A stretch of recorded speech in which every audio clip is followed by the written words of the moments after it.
नमस्कार मंडळी, तुम्ही पण त्यातलेच आहात का? नानकटाई आवडते पण बनवता येत नाही. चला तर मग मी अगदी सोप्या पद्धतीने नानकटाई कशी बनवायची ते शिकवते. प्रथम इथे आपण 250 ग्रॅम तूप एका परातीमध्ये घेऊ. परातीमध्ये हे तूप चांगलं फेटता येईल म्हणून आपण इथे परात वापरली आहे. त्यानंतर आपण पिठी साखर 250 ग्रॅम घेतली आहे. 4 मोठे चमचे बेसन पीठ घेतला आहे. जो मोठा पोहे खाण्याचा चमचा असतो तो इथे आपण घेतला आहे.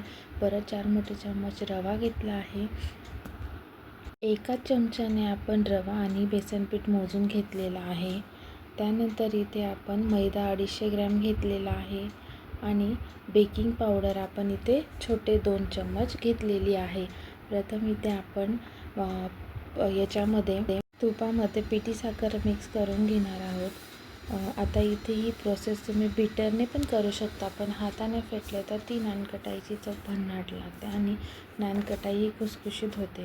हाताने फेटताना तळव्याचा वापर करायचा जेणेकरून फ्लफी टेक्स्चर होईल. त्यातच आपण बेकिंग पावडर आपण टाकून घेणार आहोत. व्हिडिओत दाखवल्याप्रमाणे मिक्स करून घ्यायचे. पूर्ण पिठी साखर आणि तूप हे एकजीव होईपर्यंत आपल्याला इथे असं मिक्स करून घ्यायचे आहे आणि त्यानंतर आपण ते फेटून घ्यायचे आहे.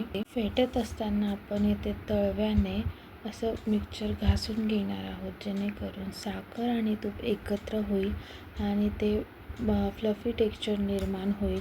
आता आपण इथे आपले फेटून झालेले आहे त्यात आपण मैदा मिक्स करून घेणार आहोत. मैदा ही अर्धा बॅटर आधी मिक्स करायचं, अर्धा मैदा आधी मिक्स करायचा आणि नंतर थोडा मैदा मिक्स करायचा जेणेकरून व्यवस्थित मिक्स करता येईल. आणि ते मिक्स करत असताना त्यातच आपण जो रवा आणि बेसन पीठ 4-4 चमचे घेतले होते ते आपण त्यातमध्ये टाकून घेणार आहोत जेणेकरून सगळी वस्तू आपली एकजीव होतील आणि ते चांगले मिक्स करता येईल आणि एकजीव करून घेऊन त्यांचा गोळा आपण एकसारखा तयार करून घेणार आहोत.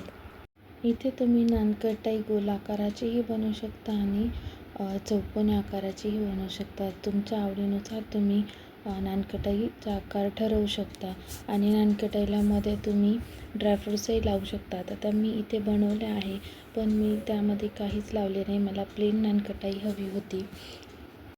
मी ते नानकटाई ही OTGमध्ये बनवून घेत आहे. त्याआधीच मी OTG हा 20 मिनिटावर प्रीहीट करून घेत आहे. आता इथे माझं पीठ मळून पण झालेले आहे.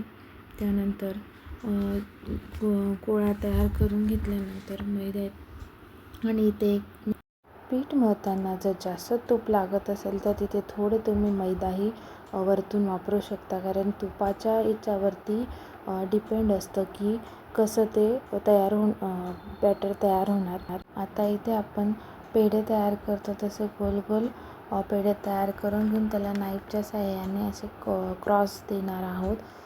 जसे नानकटाई बनवताना मार्केटमध्ये नानकटाई मिळते तसे असते तसं ती नानकटाईला शेप दिसेल. इथे आपण सर्व नानकटाई तयार करून बेकिंग ट्रेमध्ये ठेवून घेत आहोत वेगवेगळ्या. हा बेकिंग ट्रे आपण 150 डिग्रीवरती 20 मिनिटं बेक करायला ठेवून घेत आहोत.